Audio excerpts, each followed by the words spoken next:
Chen's Marketplace had been a fixture in Seattle's retail landscape for 30 years.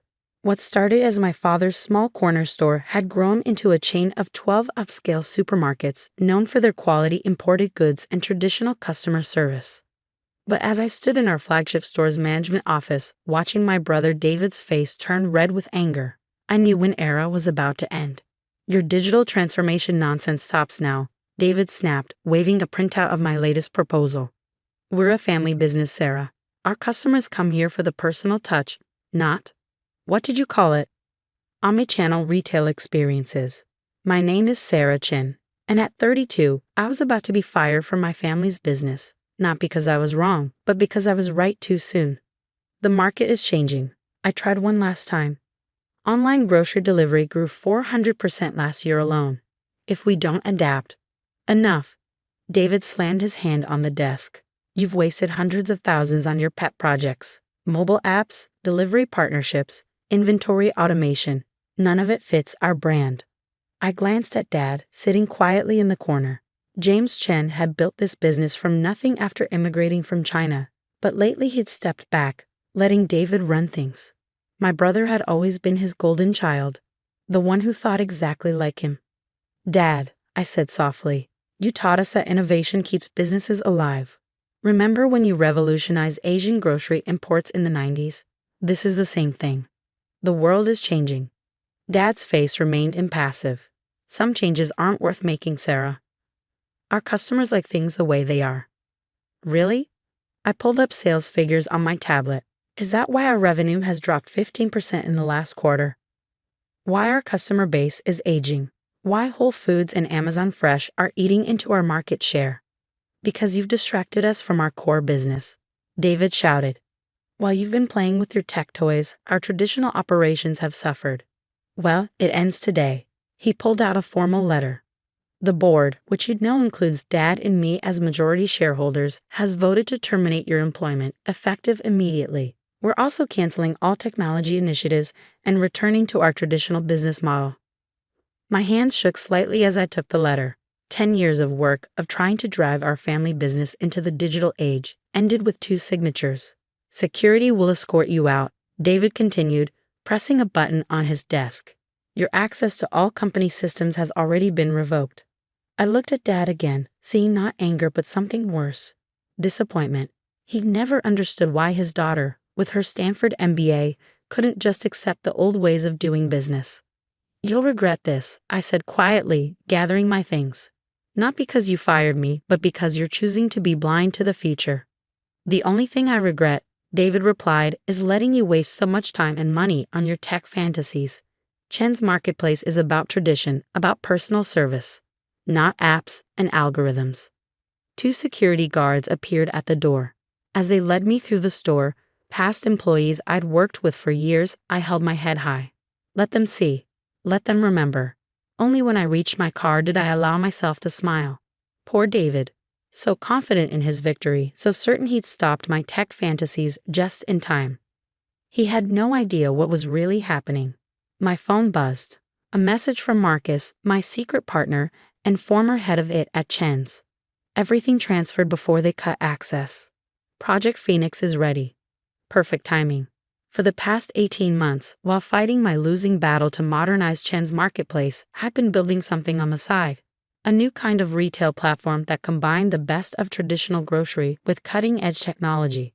Every failed proposal to my family had actually been a test run. Every rejected innovation refined and improved in secret. The Seattle office of my startup, Phoenix Market, looked nothing like Chen's traditional stores. Housed in a converted warehouse, it hummed with the energy of developers, data scientists, and retail innovators. The space my family would have called industrial and cold was actually the command center of a retail revolution. "Status report," I called out, entering the main floor. "Mobile app downloads exceeding projections," Lisa, my head of digital, reported. "Early access customers love the AI-powered shopping lists and recipe integration." "Delivery network is ready," Marcus added. "Fleet of electric vans fully automated and tested. We can guarantee 1-hour delivery across the entire Seattle metro area." I nodded, watching our systems track inventory, predict demand patterns, and optimize delivery routes in real time. Everything my family had rejected as unnecessary technology was here, working perfectly. What about the Amazon integration? I asked. Conference call in 10 minutes, Marcus grinned. Their exec team is excited. Nobody's ever pitched them a partnership quite like this. While Chen's marketplace struggled to compete with Amazon Fresh, I developed a different approach. Instead of fighting the e-commerce giant, we become their premium local partner, handling specialty and ethnic groceries through their platform while maintaining our own independent operation. My phone buzzed again. A news alert about Chen's marketplace's latest quarterly results.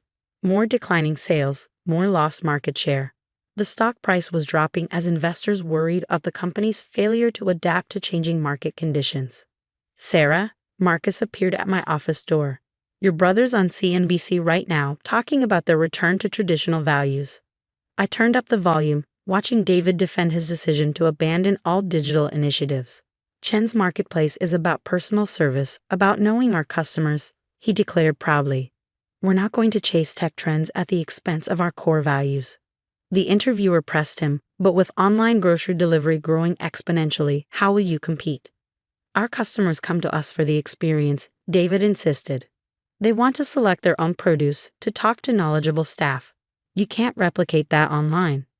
I smiled, thinking of our AI-powered product recommendation system that knew customers' preferences better than any human could. Our computer vision technology that could select better produce than most experienced staff. Time for the Amazon call, Marcus reminded me. The next hour would change everything, but not just for me, for the entire retail industry. David thought he was protecting our family's legacy by clinging to the past. He was about to learn that true legacy isn't about preserving old methods, but about evolving to serve customers better. Ready to launch? Lisa asked as I headed to the conference room.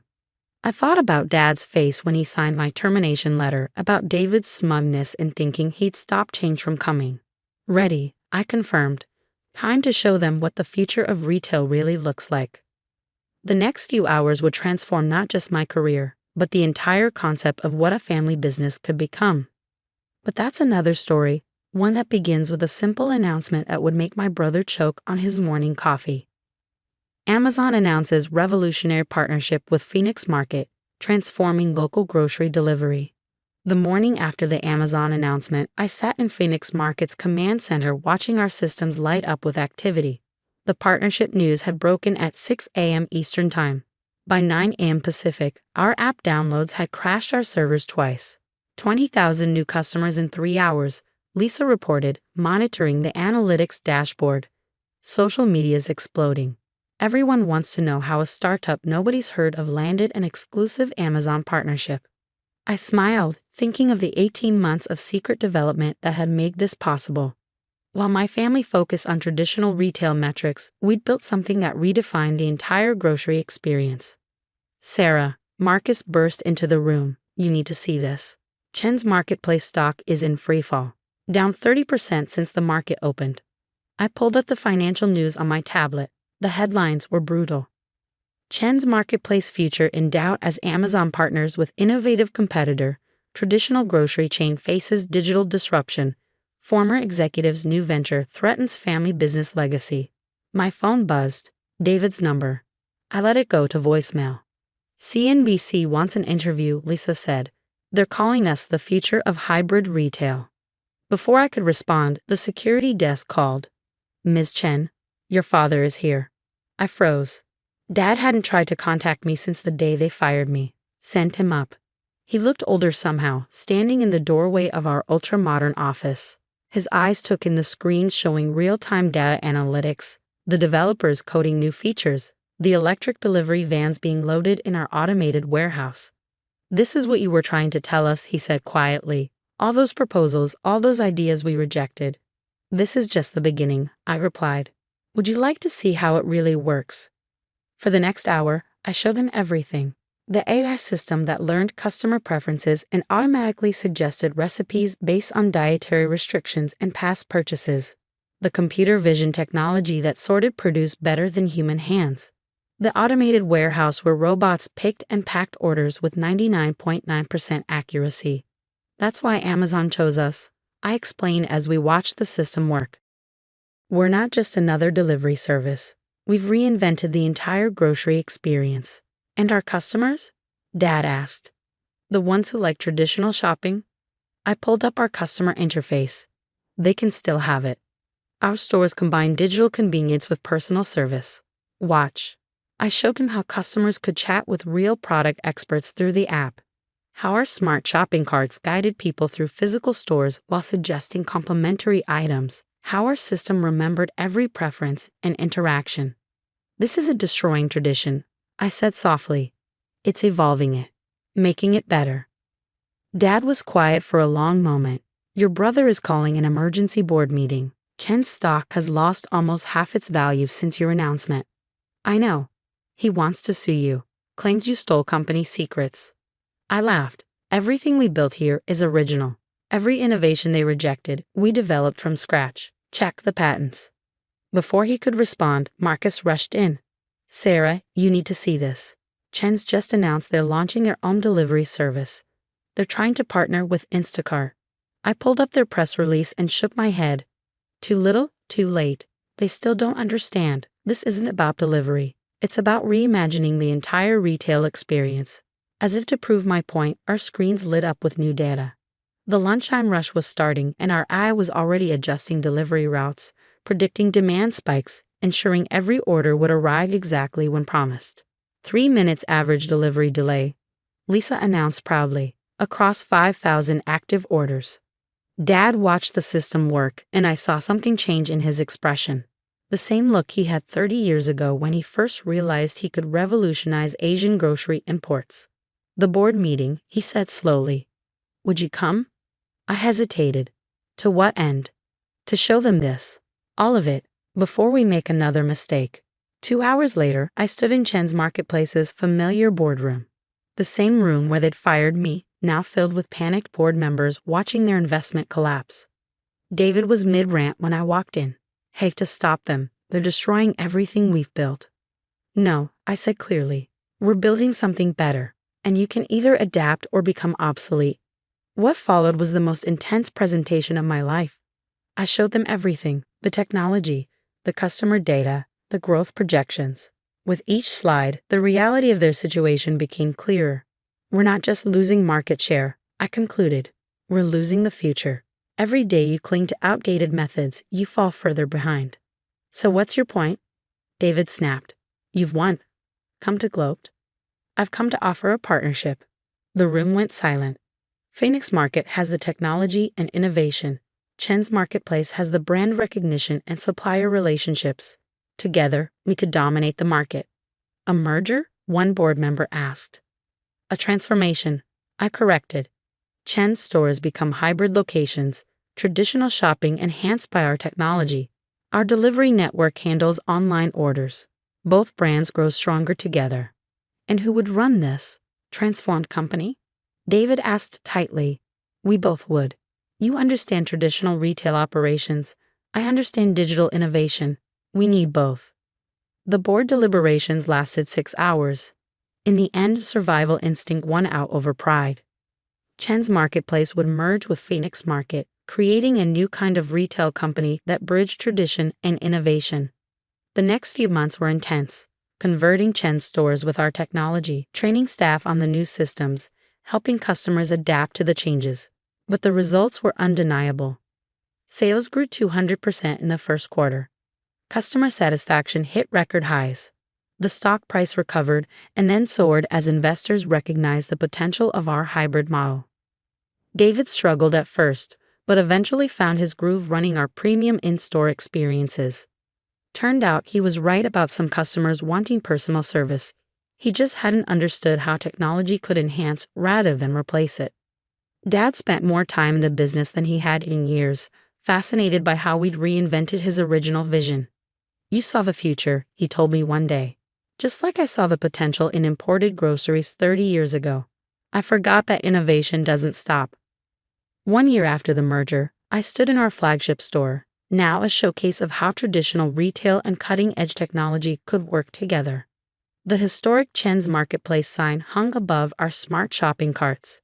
Customers chatted with knowledgeable staff while our AI offered personalized recommendations through their phones.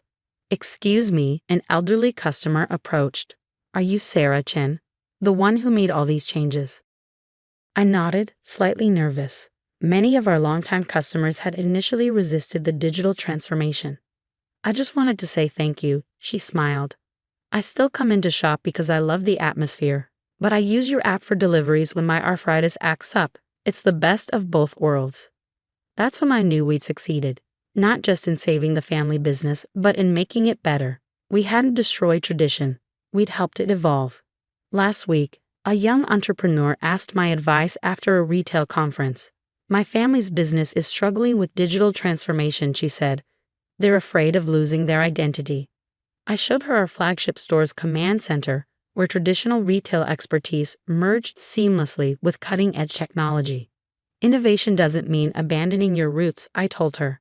"It means helping them grow in new directions. Sometimes the best way to honor tradition is to help it evolve." David joined us in the command center, now comfortable among the screens and data flows. "Tell her about the time you got fired," he grinned, "and how it was the best thing that ever happened to the family business." We'd come a long way from that day in the boardroom. The company continued to grow and innovate, but now we did it together. Tradition and technology, past and future, family and progress all working in harmony. As I write this from my office overlooking our hybrid retail operation, I think about how far we've come. The tech fantasies that got me fired have transformed not just our family business, but the entire retail industry. Dad still comes to work every day, proud to see his immigrant's dream evolve into something he never imagined. David has become a champion of innovation, always pushing us to find new ways to enhance the customer experience. And me? I learned that true innovation isn't about destroying the old to make way for the new. It's about finding ways to make them work together, creating something better than either could be alone. After all, family businesses, like families themselves, don't have to choose between tradition and progress. They just need the courage to let both grow together.